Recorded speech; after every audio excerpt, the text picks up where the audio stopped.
And welcome back to the hottest marriage show in the world. I'm John D, aka Too Much, and this is my wife, Do. How are you doing today? I'm doing better today. Okay, what's wrong with you? What was wrong? What was wrong yesterday? Yesterday, my nephew graduated, which was awesome. Yes, congratulations. Yes, and I loved seeing him. Loved seeing him take an extra step as a scholar and a graduate, and hearing about his plans, and all of that was great. And we made a beeline to dinner because we had not eaten all day, and somebody's Long Island slept, like, they snuck up on me. I didn't think it was really doing anything, and so I ended up with a really bad headache last night. And I hate waking up to that. But after waking up, like, the walk, even though it was rainy and wet, now I'm in here with my tea and a candle. It feels good. It's a Sunday. You know. I can dig it. That was pretty good right there. I like that explanation and how you led us into your Zen environment. Yeah, all I need is some music playing in the background. I think we can do that shortly. Oh, okay.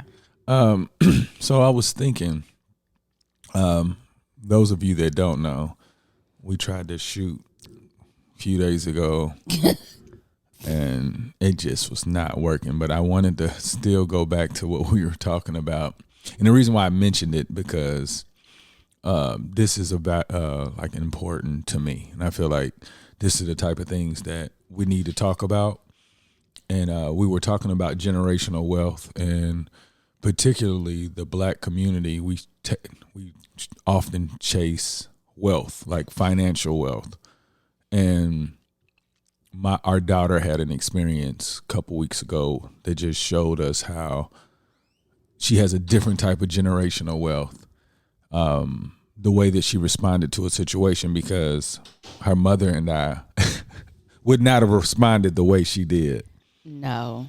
And I feel like the thing that she has, and even Dallas, we've put him in situations, but we're going to tell you about what happened, just because we look at parenting a lot more deeper than money now, even though we all want to get financially abundant one day. But just our kids, we know that they're closer to being more safe as an adult when they leave us. Mm-hmm. So did you want to, I would prefer to you describe, because I don't want to, I'll give it my perspective. I have all of this information. You're pretty good at delivering, for everybody to understand what happened. Okay, so our daughter was in a group project. Everybody hates a group project. It was a partner quiz. And so her, one of the girls, it was 3 in total, but one of the girls was angry with Day because she didn't feel like Day was contributing. And so Day was trying to explain to her, like, oh, I was trying to figure out what part I was going to take or what I'm supposed to do next. And so the girl was frustrated. And she just started yelling at Day. And me growing up, my response would have been different. But Day's response was to get her things and go to the desk and continue her work away from the group. Now, remember, she's told her that she would fail. Oh, yeah. So Day, when Day had explained to her, like, I was just trying to figure out, whatever, the girl was like, if you did this by yourself, you would fail. And it really hurt her. Now, Day doesn't cry. But Day went through the entire day, came home, and was like, something happened. And I said, what happened? So she describes everything to me, and she starts crying. Now, me being who I am, raised the way that I was, I felt like, okay, it's time to go light some stuff up. Like, I'm really mad. So I'm listening to her, though. So this is another thing, is I decided, rather than put like, okay, so now I'm about to go do this or do that, I asked Day, I said, so how are you feeling? And she was explaining to me her feelings, which I really appreciate when kids know words to describe their feelings. And she was really hurt. And she was like, I was just trying to explain to her. I didn't know what I was supposed to do next, blah, blah. And I said, how do you think you're going to feel tomorrow when you see her? What do you feel you want to say, you know? And she said, I know she was upset and she didn't mean to make me feel that way. So I'll be okay tomorrow. And I didn't understand. I need y'all to know though, that when Kanika told me that, she was like, she's like thinking like you, like people's intent wasn't what it was. And in my head, I'm like, that's how I'm thinking as an adult. I don't want my daughter to think that, because I think like she needs to do a different defense to show that she ain't playing. Yeah, I felt like she should have went off on her just to let her know, you don't speak to me that way. But that wasn't her first response. Her first response was, Day's first response is, I don't want conflict. So if you are presenting conflict, she's just going to go in the other direction and give you an opportunity to reset yourself. I ended up emailing the teacher, giving the heads up about what occurred, and then the next day happened where I guess the students were spoken to, and then they approached Day. Yeah. So, Day was in the hallway before they spoke to her. So this was the interaction. Day was in the hallway on her phone. She wasn't looking up. And the girl walked up and she was like, you're just mad because, you know, you didn't do what you were supposed to do on that quiz. I think that she was saying that because Day wasn't talking to them. And Day wasn't talking to them because if it's going to be conflict, there's no point in talking. And so I think that the girl, this is my speculation, that the girl felt like, oh, she's acting like that, so then I'm going to act like this. Oh, you just mad because whatever. And so I said, well, Day, what did you do? She said, I just turned around and went in the classroom. So fast forward, and the girl gets a talk from the teacher. Now, the intention of contacting the teacher, we have a high school student. We understand that she's supposed to manage these types of social interactions.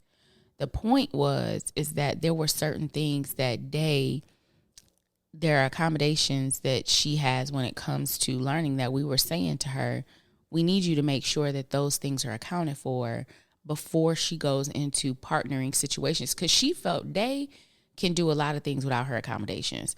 But she felt that, you know, because her friends couldn't, she was just going to do the assignment without the accommodations because she didn't want to compromise the assignment.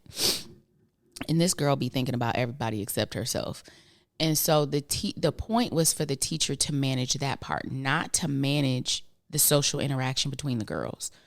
But I guess I wasn't clear because I'm the one that emailed her, but it was more so when I spoke to her, I wanted her to have the heads up to let her know, because I didn't want anything to get out of control. Oh, okay. So to me, I'm like talking to myself. Like I know her intent was to just, because remember I told you, she said that the girl had a conflict with other students also, and it's time for somebody to speak to her. Yeah.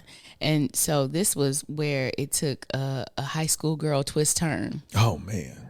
So the girl, now the third girl has not said any of this stuff. She was quietly just being there. And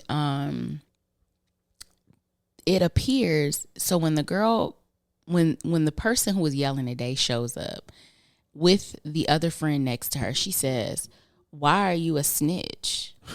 And Day was like, I'm not a snitch. And she was like, you told the teacher that we were bullying you. Mind you, she said we. It was only one person that needed to be spoken to. It wasn't the other person. And so I feel like old girl told her friend, we were seen as bullies, and so now we are mad at Day, and the other girl is just kind of floating. And so Day was like, what she said, you tell the teacher that we were bullies. Day said, I didn't talk to the teacher. I talked to my parents. And I was like, yeah, then she said that. And to me, like that just showed that she has a relationship with us because she expects us to protect her. And for her to say that and be confident that that was the right answer, It was like that. Look, that I didn't even think about that part. I think the next part is what made me feel like it was generational wealth for our daughter. Yeah, yeah. So then after that, they had a lab, and in the lab, what did the girl say today? She said that, I don't know. She said something to the point where she gave her an ultimatum, like, you can stay here and do something, or you can. Oh yeah, or you can go. And they got her stuff and went and sat down and finished her assignment, went on by her business. Yeah, like, so. It was like, say less. Yes. So just think about that. Like, our daughter decided to take the non-confrontational route. And at some point, the reputation is that a day is not going to associate with BS. And I think that she's starting off, she didn't try to fit in a crowd. She was like, I don't like the way that I feel. So if I have to stay by myself, I'd rather do that than to hang with these girls who may not be considering her feelings. Yeah, and then I'm like, oh, day, that happened. So how did the rest of the day go? She was like, oh, it's okay. The weather is nice in Michigan. So when it's nice in Michigan, the teachers want to be outside. So she said the classes had started, teachers started taking them outside. She was like, I'm hanging with such and such and such and such. We're playing this game. Everything is fine. And I said, so what did you do for lunch? Because she usually sits with him. She was like, it's okay. I sat by myself. And I was like, how did you feel about that? She was like, I was fine. So the next day, they go outside for the assignment. And they're working on this assignment. And Day is working by herself. And the two girls are working together. And when they're going inside, Day overhears the person who yelled at her. And she was like, that was so hard. Like, I don't even know, we need to finish. And the other one's like, yeah. And Day said she thought to herself, it really wasn't that hard. And she finished hers. And so I think that it really, it helped to give her that confidence. Like, yeah, that girl was trying to knock her off her square by telling her, like, you would fail if you did this by yourself, whatever. And one of the things that we said to her when she first came to us was, anybody that questions your intelligence, I don't ever want you to question your intelligence. Like, let's look at your grades. Let's look at your performance. Let's think about what the teachers say about you. Yeah, she does very well. She does. She's actually exceptional. She is. And so, but, people will try to knock you down when they're frustrated or upset or scared or whatever. And it was like, we had to remind her who she was real quick. Like, this is who you are, even when people tell you. So I appreciated that the knock to her ego she took that hurt her. We just had to remind her that sometimes people tell you lies because they're upset with you and they want you to see yourself in a certain way. Or they want to see themselves in you. Yes. But in all of this, the thing we loved the most was Day's natural instinct to just remove herself from bullshit. Yes. Oh, I'm sorry, BS. Yeah, for real. Like. Not only that, like, I know, like, at one point I was thinking, like, what if a situation causes for her to need to respond differently? And I'm like trying to put her in situations that I know exist, but that was because it was me. You know what I'm saying? Like, my personality. And I think that the people that know Day knows that she's not like that. And I think that was an example of a confrontation that she surpassed as far as growing as a human. Like, when I think of how we would have responded, it would have been like, oh, I can get louder than you and I can use these hands. And I think that that's kind of the tying in the part about the generational wealth. Like, it looks different. It's not always money. And sometimes it's being put in a position that's a little bit, that is an improvement from what you grew up in. So the stressors are different. Mm-hmm. Like, we had stressors where we felt like, okay, I have to get louder. I have to show myself to be more than, to be the person you really should be afraid of so that you'll back off. Or I need to be ready to fight. And our kids are now in a lifestyle where that's not as much of a threat or a way of handling business amongst their current, the kids that they're around now. Now, there's still some, but not like how we grew up.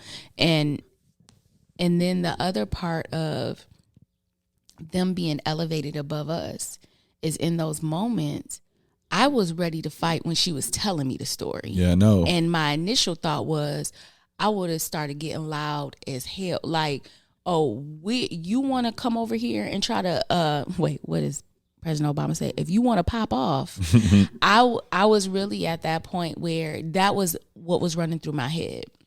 And even when I was telling you the story, you were like, oh yeah, that's what I'm same saying. way. Like even like her response was not our response. Like my response now as a man wouldn't be like that, but it took me back. Like, hold up, and just evaluating that. Like I'm writing this paper about being great on purpose, and I was like, being great on purpose is being able to be in the worst situation possible, and you can get out of it because you can communicate effectively. Mm-hmm. And I think that where Day is versus us, her response is to walk away. And some people might like think that's something she's going to carry, but until she's able to communicate effectively, like that's the safest thing. Because let's say if hypothetically she just yelled back at her, "Don't talk to me like that," and that girl punched Day in the mouth. Mm-hmm. Like Day's not a fighter. She doesn't know how to respond that way. So I told you when we first started talking about this, when kids they respond accordingly to make them stop feeling that way. So if you're scared and you meet a kid who's not scared, you need to be worried because they've done this way too many times and they're about to teach you a lesson. So they're gonna pull your card. Yeah. But if you can just get out of it, a kid, even a bully, I know we watch on TV and we see bullies like, no, you can't walk away from me. Like, yeah. But I think like at this point, like, if you walk away from something and somebody's watching, you look like a real bully if you're going to go put your hands on somebody who walked away from it. I'm not going to lie. In this, like, there was conversation about asserting herself and setting boundaries and how to effectively communicate to someone that what they're doing is not something that is acceptable to you. It's not respectful. And, we talked about those things. How do you set your boundary? And Day is not at the point where she wants to outwardly say, I don't like how you did that. So her response is, I'm going to remove myself from any stressful situation. Mm-hmm. I was telling John, it's funny because I see more and more of a movement of, I tend to, the algorithms on Instagram, they send me a lot of stuff of Black women who are, moving in a direction of more peace and doing things the way they want to do. And there was something I was watching where there are a number of people who are like, I'm no longer going to stay in spaces that create stress or whatever. It's like Day has already been there. We're just now figuring out as grown women, like we don't have to live in constant stress and trying to manage these things. Sometimes we could just walk away. Yes. Well, I feel like I need to let you know, and I feel like I've been raised, and a lot of my cohort has been raised that way, where it's like, no, when you present a stressful situation to me, I'm supposed to stand up to it with my chest out and get louder and let you know how you ain't gonna treat me like this and blah, blah, blah. And Day is like, that seems like a lot of work. That's a level of civility that she has surpassed us. Yeah, like she's like, nah. If you're still ready to fight over a conversation, you haven't gone to the next level of like, we could really talk this out and figure this out. But even for her to say to me, I'm sure she did not mean to make me feel that way, so I won't be mad tomorrow. I was like, shoot, I'm going and I'm be like, how yesterday you was talking all that junk? That's how I know this Day is not me. But and I appreciate it. I really respect her. Like, we were talking about how much we respected her as a young person, being able to make that decision and not worried about how other people read it. But if somebody were to, they walk away and they were to grab her from behind, I need her to be able to smack them in their face. Yeah. That's for a later podcast. Look, check this out. I don't want that energy. No, you can't say that. Like, they may not even, like, I met people that have never been in a fight. Why would our kids have to go through it then? You're right. A lot of my friends have never That's been in what I'm saying. So you talking about Day's going to get put in a situation? Because if somebody does, I want her to know.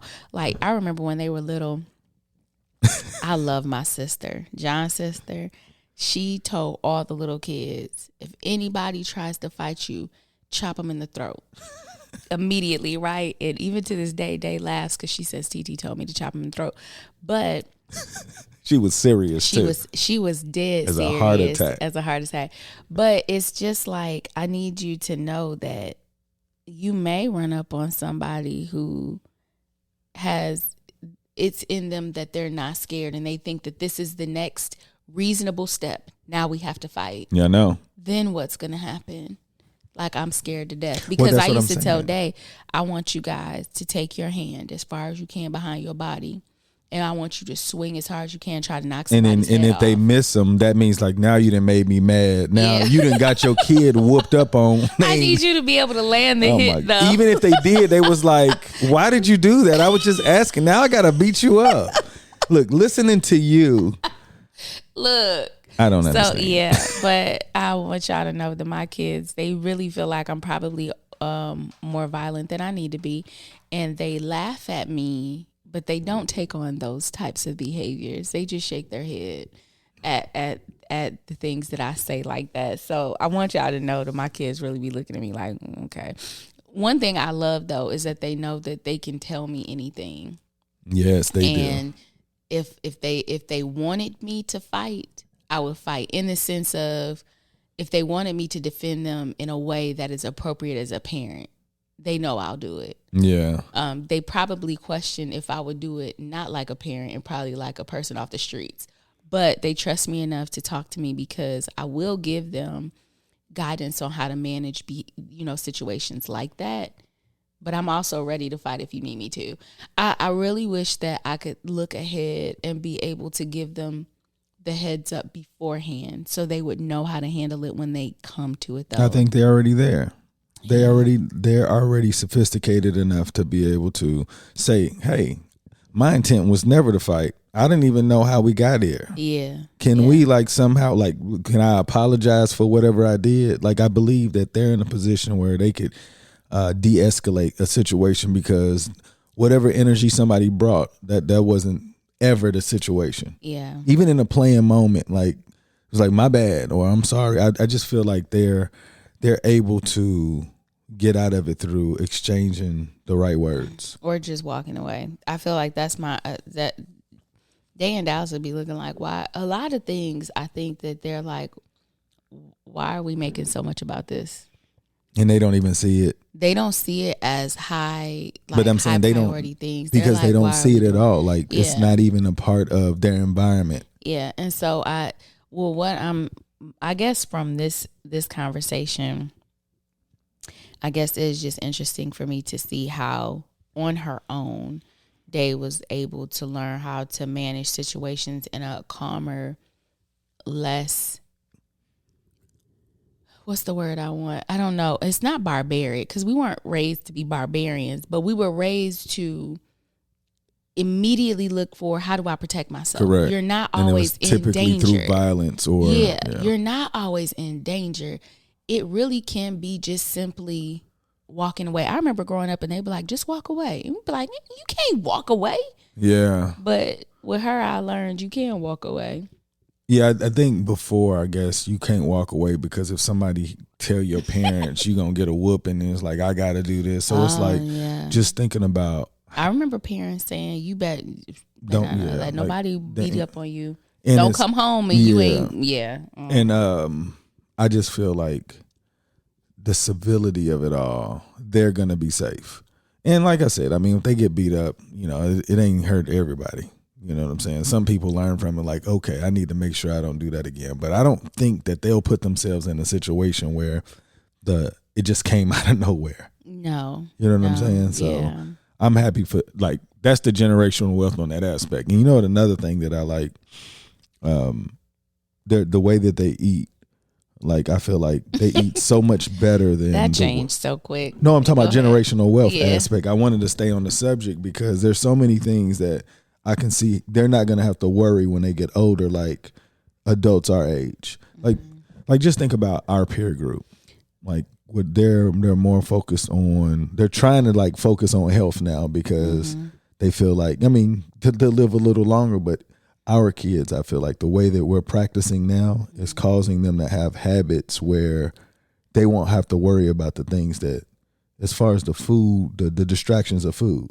Okay, I'm getting a little tangled up in the term. So are we talking about evolution or generational wealth? When I'm referring to generational wealth as far as what can help them get to the next level. When we talk about typical, it was always money that will remove a lot of the stressors away. So I'm saying if they master their diet at a young age, you know how people's like, I gotta get in the gym and I gotta not eat this. Like they won't, that won't be one of their problems. Okay. You know what I'm saying? Like, think about our peer group. Like, yeah, I hear you. Everybody in our peer group, for the most part, is at some point talking about the gym or watching what they eat instead of like everybody just already eating the right thing. Like, Day in Dallas, I don't think will be caught up in how do I figure that part out. You know what I'm saying? So I just like just thinking about how if it's meat that they cook, it's probably chicken. You know what I'm saying? And they use meat substitutes. They use gluten-free items. They do. You know what I'm saying? It's like an unconscious thing now. Like, to me, I feel like remember how you were talking about how the younger generation are growing up with recognizing different people's categories. And it's like, we have to learn it because we don't have that in our, so for them, that's just going to be their regular part. And like, oh my gosh, if I see another cheeseburger, they was like, you eat those things? I'm like, ew. You know what I'm saying? It's gonna take a while for that because Dallas is in love with A&W. But how often does he eat that? Yeah, but he doesn't eat it often. No. What is often? Because you just said he's in love with A&W. He is, but number one, it's across town, and you can only do what your parents let you do. But he's had it like 4 times out of the year, 5 times out of the year. That's my point. Like, yeah, and he only does it with you. So there's somebody enabling somebody. No, you don't want to say it. I just want y'all to know. They don't have to do that with me. No, because she enables the bad habits. So if they don't master it, it's because somebody hasn't mastered it in the household.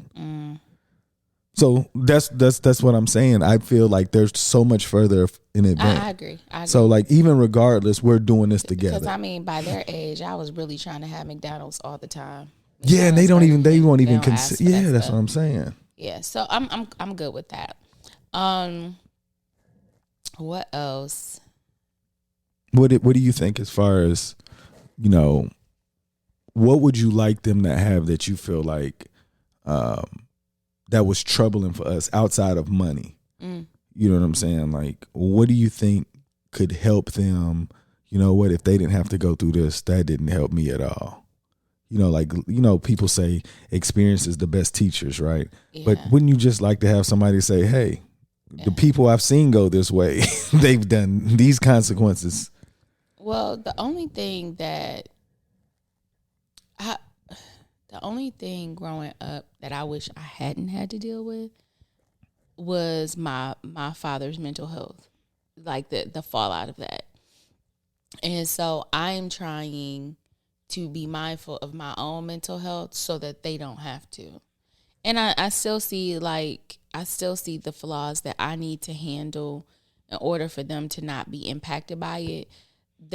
But things like money and access to activities they're interested in, stuff like that didn't weigh on me as much growing up. And even now, I don't think about it because I know that they can have it. It's that mental part.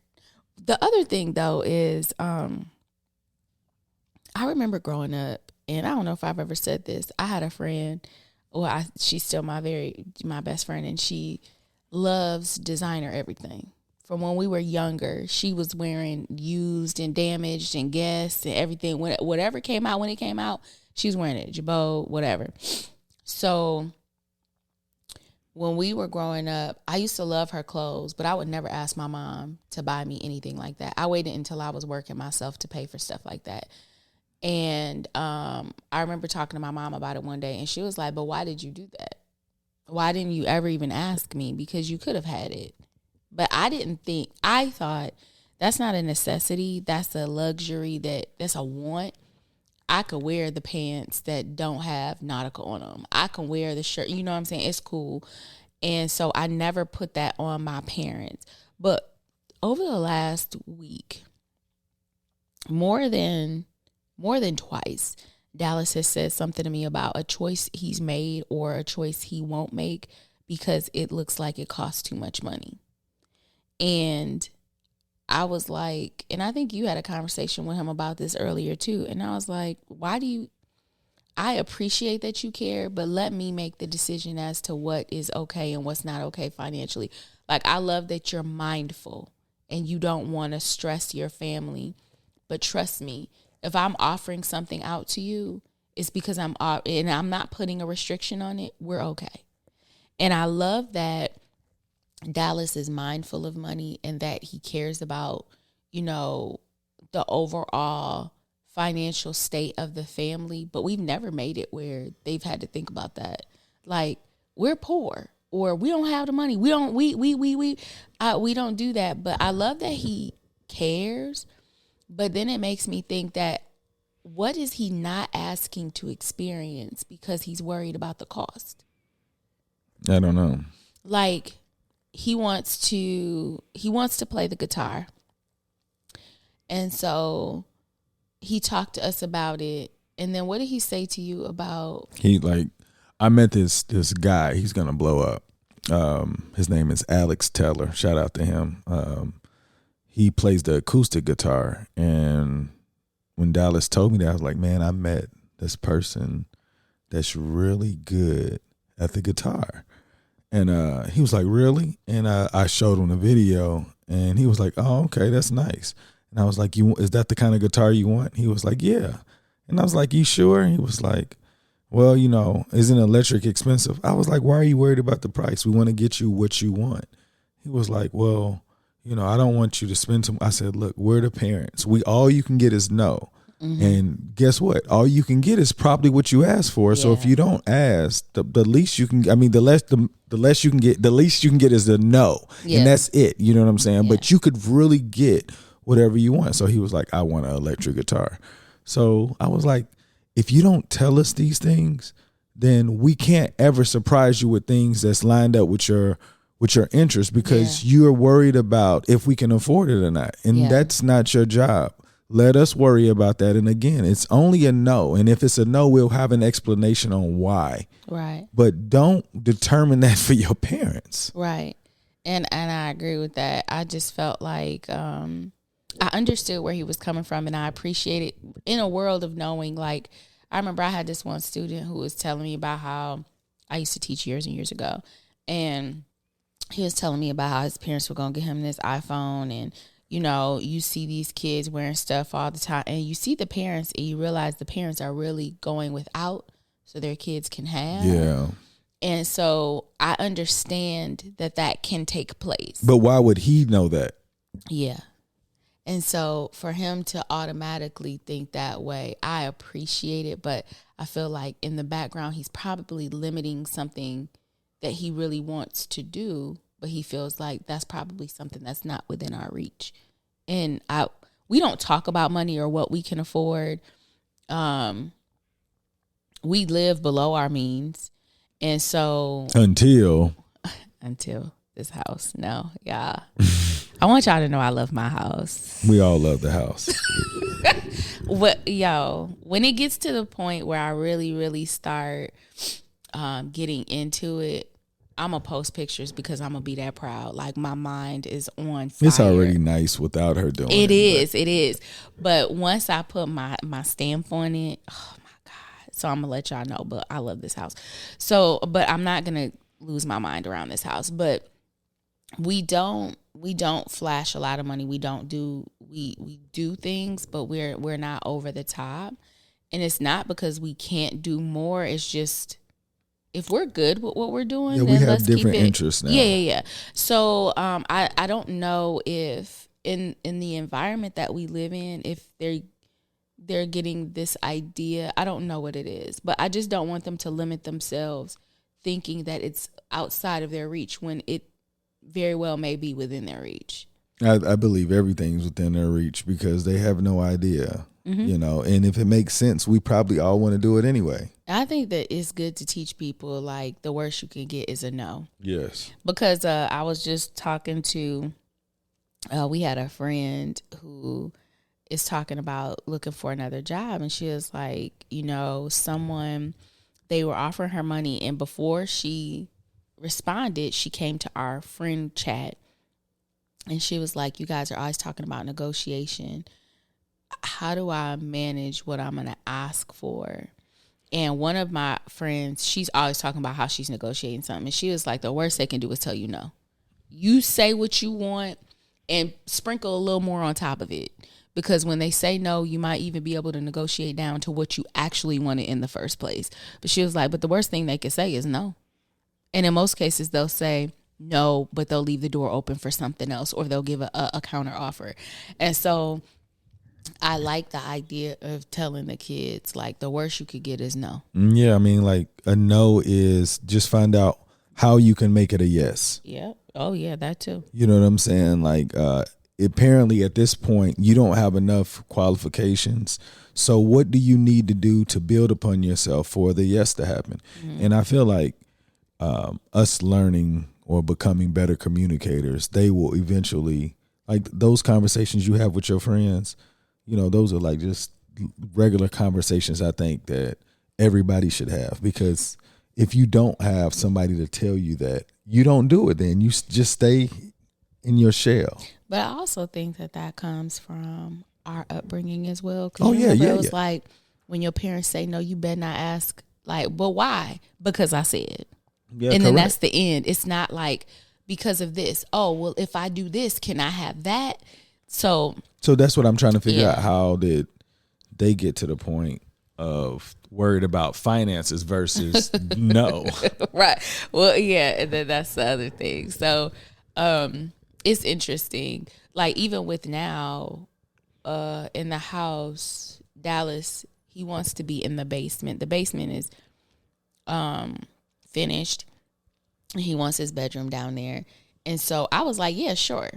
And then John was like, no, because then we're going to have 3 bathrooms. Dave's going to have her own. He's going to have his own. We're going to have our, he's like, and then we don't know how they're cleaning it. We want to make sure the house stays clean.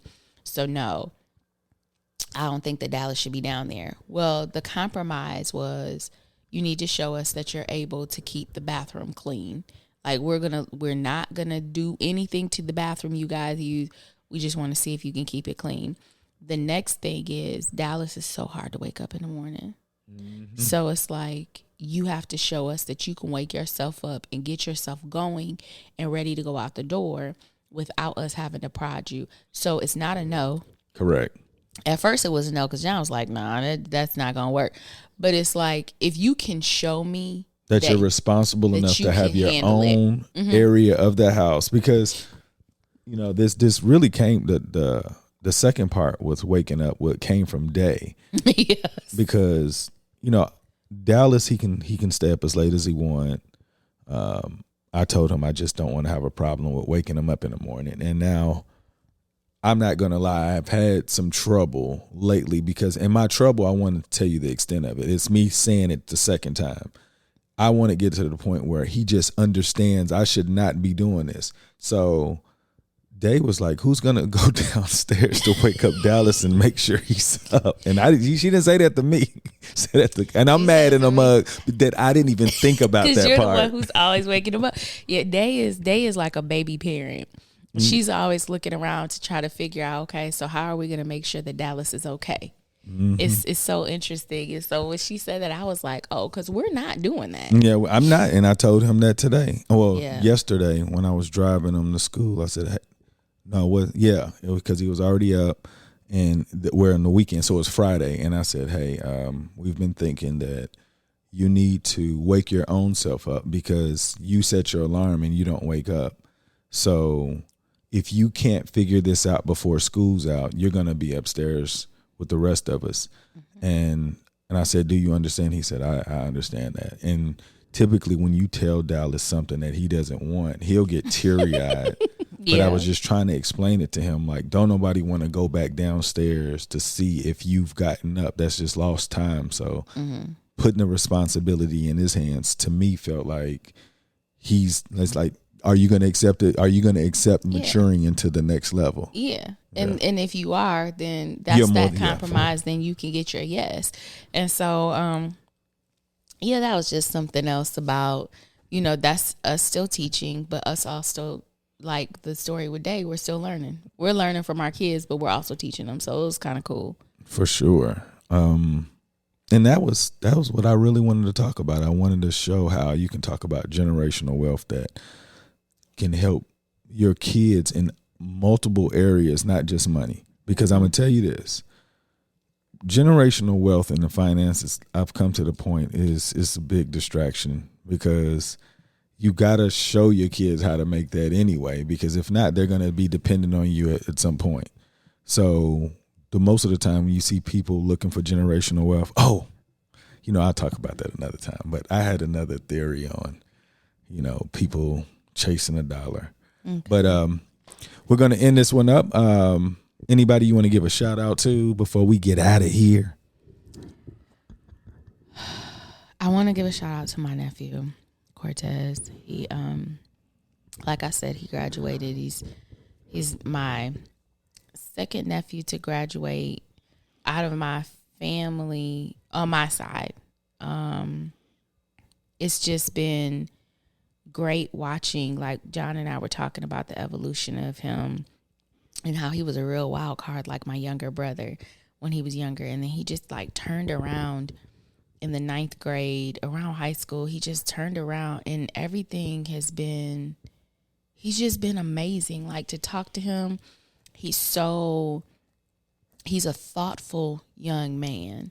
And I sounded like an old person when I said that, but he really is. He's very thoughtful. He's calm. He's observant. He's, and I love listening to him. I loved watching him walk across the stage. It was so funny. Before he went in, I said, "We're not going to embarrass you being loud." He said, "No, that's the point. Like, I want you to be loud." You know what I'm saying? And he's very quiet and very reserved, but I was going to scream my lungs out for him because I'm just proud of who he is. He's a great man, and I look forward to, we've lived away from here for so long, and then the pandemic came and we really didn't see him. I just look forward to seeing what he does. So I want to give a shout out to him because he is definitely my shining star this year, this week, of what I see coming in the future. And I love you, Cortez. If you listen to this, I'm just proud of you. I love you too. And he was an athlete, just to let y'all know. He's a student athlete. For sure. Yes. So big kudos to him. I want to give a shout out to all the people who are participating in trying to make the world a better place, particularly the petitioners in the state of Michigan. There are people that are really trying to break the attention of people in their day-to-day life to get some signatures to try to create possible opportunities for everybody to benefit from. So I just want you guys to know that you're appreciated, because people don't want to do that job, and no matter the weather, you got to be out there getting it. So shout out to y'all. Shout out. Make today better than yesterday. Don't worry about anything you can't control. GATA. Get after that action, or that action will get after you. Boom. Be great on purpose.